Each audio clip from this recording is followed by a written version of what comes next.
Thank you very much. It is a great pleasure to welcome President Santos to the White House. Colombia is one of our closest allies in the hemisphere, and today we reaffirm partnership between our two great nations. President Santos and I had a very productive meeting, and we will continue to work very closely together to bring peace, safety, and prosperity to the hemisphere. Perhaps no area is really more important in terms of cooperation than our joint effort to end the terrible drug crimes that plague both of our countries. Recently, we have seen an alarmed, and I mean really a very highly alarmed and alarming trend. Last year, Colombia cocoa cultivation and cocaine production reached a record high, which hopefully will be remedied very quickly by the president. We must confront this dangerous threat to our societies together. Today, I affirm the United States' willingness to assist Colombia's strategy to target and eliminate drug trafficking networks, illicit financings, cocoa cultivation, and cocaine production, of which there is far too much. The drug epidemic is poisoning too many American lives, and we're going to stop it many different ways. One of them will be the wall. My administration is committed to keeping drugs and gangs from pouring into our country. Already, border crossings are down more than 73%. Secretary Kelly is with us. He's done a fantastic job. Thank you very much, Mr. Secretary. And in short, we have a tremendous group of people working with us in terms of ICE, the ICE Patrol and the Border Patrol agents. They've done a fantastic job, and I'd like you to give them my highest compliments, Mr. Secretary. And MS-13, likewise, a horrible, horrible, large group of gangs that have been led into our country over a fairly short period of time, are being decimated by the Border Patrol, by ICE, and by our incredible local police forces. And they are getting out of our country, or in some cases going directly into prisons throughout our country. But they've literally taken over towns and cities of the United States. They will be gone very quickly. I look forward to working with President Santos as we target drug trafficking. Both the United States and Colombia have strong law enforcement and security relationship. We've had it, and especially over the last fairly short period of time. Together, we will continue to fight the criminal networks responsible for the deadly drug trade that our people have a really strong commitment to getting rid of, because they want a much brighter future. President Santos and I also discussed the deteriorating situation in Venezuela, and it is really in a very bad state, as you see, and as we all see through the media. The stable and peaceful Venezuela is in the best interest of the entire hemisphere, and America stands with all of the people in our great hemisphere yearning to be free. We will be working with Colombia and other countries on the Venezuelan problem. It is a very, very horrible problem, and from a humanitarian standpoint, it is like nothing we've seen in quite a long time. The United States and Colombia are also strong economic partners, and we will continue to pursue trade policies that benefit both of our peoples. The nation's common goals of protecting our citizens, expanding opportunity, and confronting the drug crisis will improve the lives of our people and many throughout the region.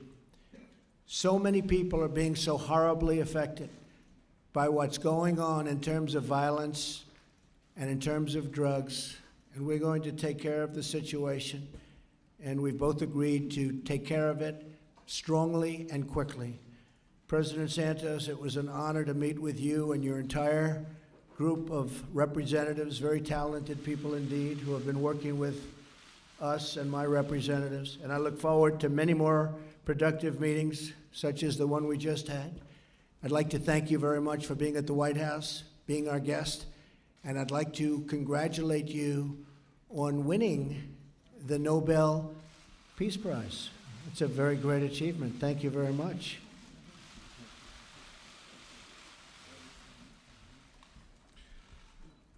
Mr. President, I want to thank you personally for this warm and productive visit and for the strong support Colombia has received from your administration, from Congress, and from the American people. Como usted sabe, nuestras naciones han... As you know, our nations have had for a long time a strategic alliance, an extraordinary friendship. We believe in the same principles of democracy, freedom, and the rule of law. And we work so that the Western Hemisphere can be more prosperous and safe. The United States and Colombia, both democracies of greater and of longer standing in the hemisphere, we have supported each other. Our soldiers fight shoulder to shoulder in the Korean War. At the request of the United States, we sent anti-drug experts to Afghanistan, and today Colombia and the United States are working together to support Central America in their fight against drug cartels and the violence of organized crime. I can say, Mr. President, based on our conversation this afternoon, that I have no doubt that the United States and Colombia continue to be today, more than ever, a support one for the other. Our alliance was strengthened. Our most valuable cooperation has been Plan Colombia, which I can sum up in very simple terms. When Colombians were fighting to survive, for our democracy to survive, actually, faced with the threat of terrorism and drug trafficking, the United States stretched out a hand and helped us win that battle. We will never forget it. Today we live in a different country. Today, Colombia is a more peaceful society, a more modern and a fairer society. In November last year, we ended the longest and last armed conflict existing in our hemisphere. The guerrilla is putting down weapons at this precise time to the United Nations. Insecurity has gone down significantly. Today we have the lowest levels of violence of the last 40 years. At the same time, we have had significant progress for our citizens on issues such as education, housing, health, and social services. Millions of Colombians have been lifted out of poverty. Today, we continue next to you as partners in Peace Colombia to consolidate peace in the most affected areas. With the robust support of your government, we are removing thousands of anti-personnel mines that murdered and mutilated children, women, and soldiers. We are healing the wounds of our victims, and we are embarking on a big social development program. Such as we said today, we are working with your administration to take advantage of the unique opportunity peace offers so as to reduce permanently the production of coca leaf in Colombia and fight more effectively the other links in drug trafficking, including consumption. We must continue and deepen the fight against organized crime, transnational crime, responsible not just for drug trafficking, but also for human trafficking and illegal mining. Our shared agenda, framed within a high-level dialogue that we Colombians value so much, includes cooperation, which has allowed us to have unprecedented progress towards quality education for everyone. And this is a priority in the policies of my government. And we wish to do more with regards to innovation and technology. With the active participation of the private sector, we have reached trade agreements, investment agreements that are mutually beneficial. This morning, we established the Entrepreneurial Council between the United States and Colombia. We are and wish to continue to be the best destination in Latin America for American businesses. Colombia will continue to be very proudly a close friend and a strategic ally of the United States. Dear President Trump, I hope you can visit us soon so that you can personally witness the transformation underway in our country. I hope to be able to welcome you to a Colombia in peace, a more equitable Colombia, a better educated Colombia that you have so much contributed to. Thank you so much. Thank you very much. Does anybody have any questions? I'm shocked. John, go ahead. Thank you.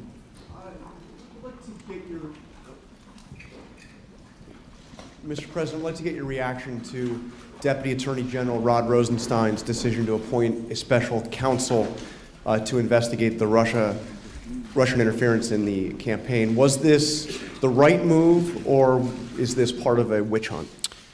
Well, I respect the move, but the entire thing has been a witch hunt, and there is no collusion between certainly myself and my campaign, but I can always speak for myself and the Russians, zero.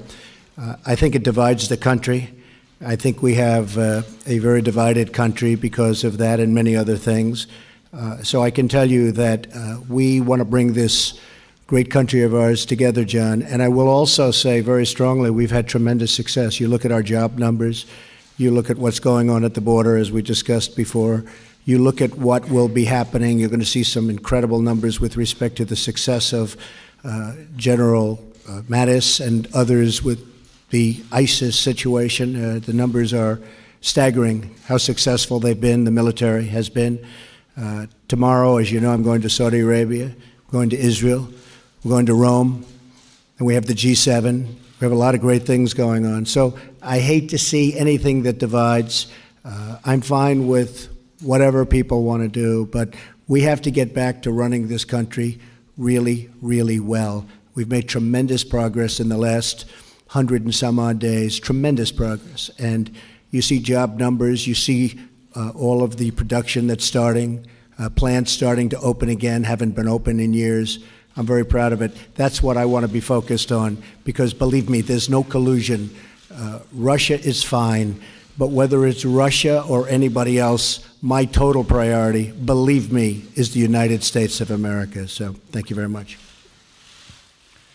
Señor Maldonado. President Trump, President Santos, can we say that today we are setting a new roadmap in the relationship between Colombia and the United States? Which are the concrete commitments? You were talking about the post-conflict time. Many funds are needed for that. And on the issue of Venezuela, President Trump, many deaths, human rights violations. There's plenty to be done. Venezuela is a very, very serious problem. We haven't really seen a problem like that, I would say, Mr. President, decades in terms of the kind of violence that we're witnessing. The president was telling me, and I knew, that Venezuela was a very, very wealthy country, just about the wealthiest in your neck of the woods, and had tremendous strengths in so many different ways. And now it's poverty-stricken. People don't have enough to eat. People have no food. There's great violence. And we will do whatever is necessary, and we'll work together to do whatever is necessary to help with fixing that. And I'm really talking on a humanitarian level. When you look at the oil reserves that they have, when you look at the potential wealth that Venezuela has, you sort of have to wonder, why is that happening? How is that possible? But it's been unbelievably poorly run for a long period of time, and hopefully that will change, and they can use those assets for the good and to take care of their people, because right now what's happening is really a disgrace to humanity. And John, I think you also had a question for the president, if you'd like to.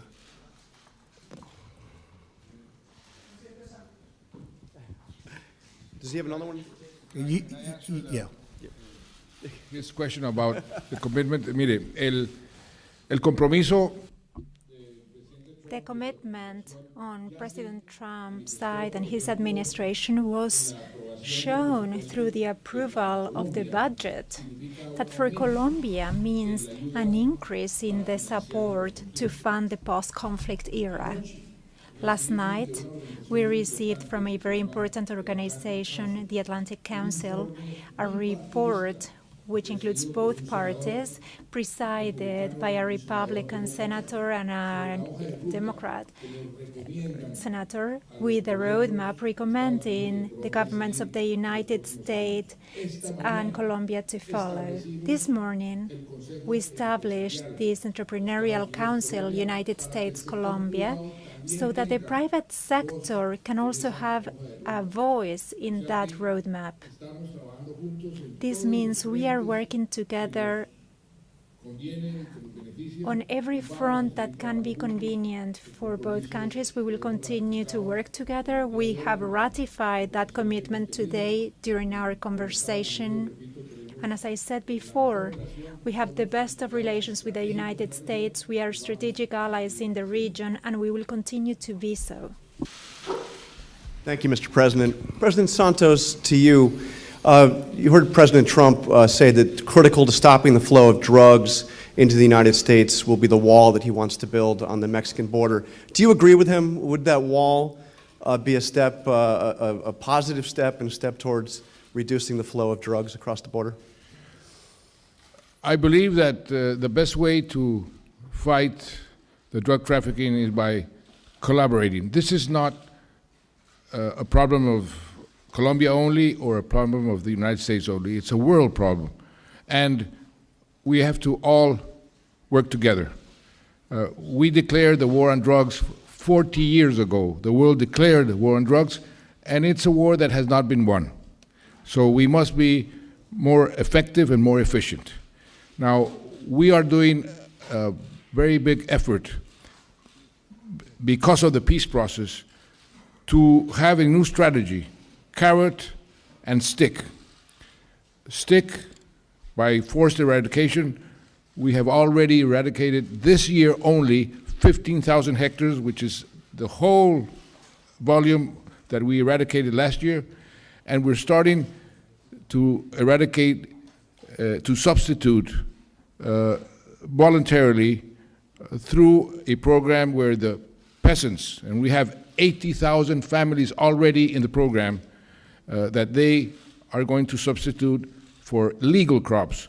And this is the first time that this could be done because of the peace. Before, the conflict did not allow us to build roads and to give these peasants an alternative. Now we have. So we have to take advantage of this opportunity and continue reducing the production of coca. In the meantime, we will work together, the US and Colombia, with other countries, Central America, to fight the other links of the chain, the intermediaries. We have destroyed 22,000 laboratories in the Colombian jungles, seizing the cocaine in the transit. We have seized record amount of tons last year, and this year we're doing even better than last year. So by working together, we can be much more effective, and that is the commitment we just made or ratified this afternoon. And that was a long and very diplomatic answer to your question. I will say it a little bit shorter. Walls work, just ask Israel. They work. Believe me, they work. And we have no choice. Peter Baker? Yes. Thank you, Mr. President. In the light of a very busy news week, a lot of people would like to get to the bottom of a couple of things, give you a chance to go on record here. Did you at any time urge former FBI Director James Comey in any way, shape, or form to close or to back down the investigation into Michael Flynn? And also, as you look back... No. Next question. Next question. As you look back over the past 6 months or year, have you had any recollection where you've wondered if anything you have done has been something that might be worthy of criminal charges in these investigations or impeachment, as some on the left are implying? I think it's totally ridiculous. Everybody thinks so. And again, we have to get back to working our country properly so that we can take care of the problems that we have. We have plenty of problems. We've done a fantastic job. We have a tremendous group of people, millions and millions of people out there that are looking at what you had just said and said, what are they doing? Director Comey was very unpopular with most people. I actually thought when I made that decision, and I also got a very, very strong recommendation, as you know, from the Deputy Attorney General, Rod Rosenstein. But when I made that decision, I actually thought that it would be a bipartisan decision, because you look at all of the people on the Democratic side, not only the Republican side, that were saying such terrible things about Director Comey. Then he had the very poor performance on Wednesday. That was a poor, poor performance. So poor, in fact, that I believe, and you'd have to ask him, because I don't like to speak for other people, but I believe that's why the Deputy Attorney General went out and wrote his very, very strong letter.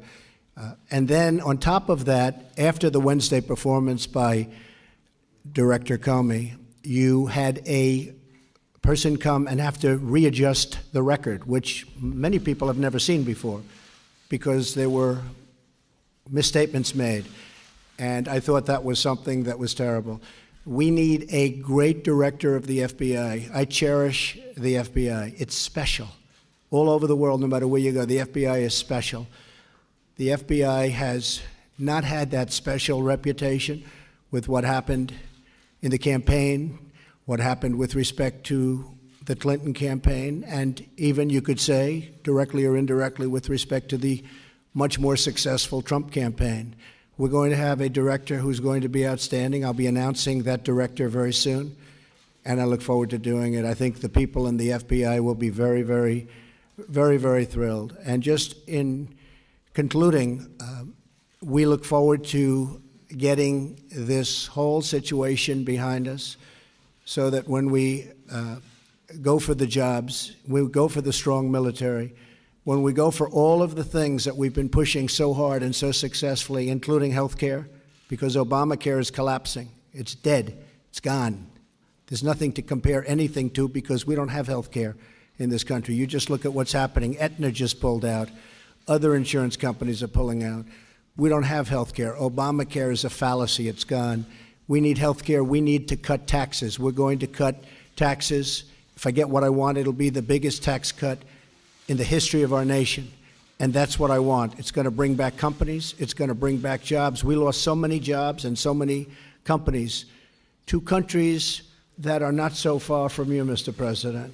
They're very close to you, actually, and to many other places throughout the world.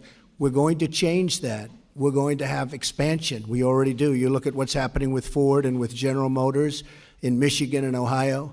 You look at the tremendous number of jobs that are being announced in so many different fields.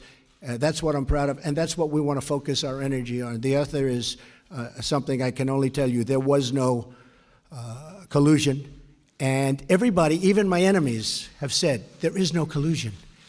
So we want to get back and keep on the track that we're on, because the track that we're on is record-setting, and that's what we want to do, is we want to break very positive records. Thank you. you could ask a question. Ricardo. Oh, sorry. You have another question? For you, yes, sir, Mr. President.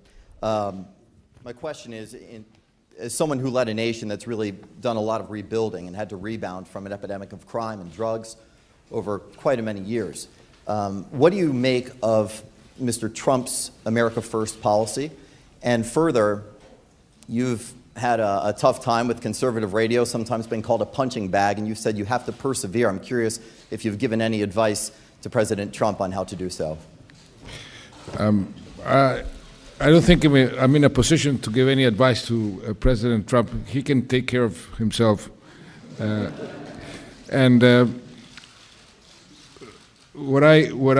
we did in Colombia, you quite rightly mentioned it, is persevere. When you know your port of destination, and you know that you're doing the correct thing, you simply have to persevere. And that's what we've done in Colombia, and that's why we were on the verge of being a failed state some years ago, and now we're one of the stars of the region.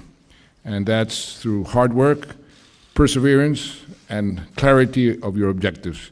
And that's what we have done, and we have to continue because the trip is not over.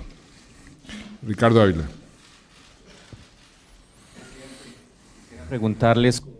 Mr. President, I'd like to ask you about trade. You are about to start the renegotiation of NAFTA, and Colombia, unlike other countries in the hemisphere, has a large trade deficit with the United States. Are you worried about the fact that that could contribute to increasing that trade deficit? Position on the peace process in Colombia. Well, it's been a long process, and it's been a great thing to watch in the sense that the president did a fantastic job. That's not easy after so many years of war. So I'm very, very proud to get to know you, and I really congratulate you. There's nothing tougher than peace, and we want to make peace all over the world, and you are really a great example of somebody that started it. I mean, that was a long, tough situation, as you know very well, coming from the country. But I think the president has done a magnificent job. Not easy, but he's done a magnificent job. Más claro no canta un gallo, como dicen, ¿no? Clearer impossible. On the trade issue, our deficit with the United States is not so large.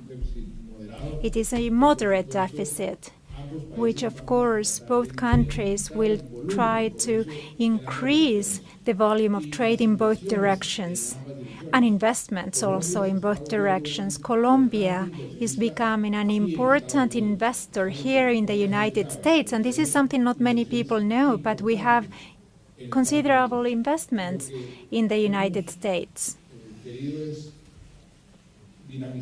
We have attempted to give dynamism to these flows of trade, of investment, getting together those main players who are the investors in the private sector. I believe the foundations have been laid. We have the free trade agreement, which is working well. The number of Colombian businesses that are exporting to the United States has grown, and we both believe that we can take greater advantage of those agreements in order to increase flows in both directions for the benefit both of the Colombian and American peoples.